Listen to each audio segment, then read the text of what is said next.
যদি সোহাগী ছোঁয়া কেউ কাছে এসে রং দিয়ে যায়, ক্ষতি নেই যদি সোহাগী ছোঁয়া কেউ কাছে এসে রং দিয়ে যায়।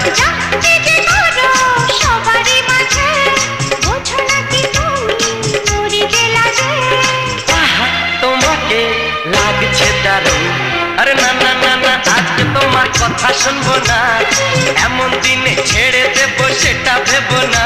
না না যতই বলো তুমি পার পাবে না, না না যতই বলো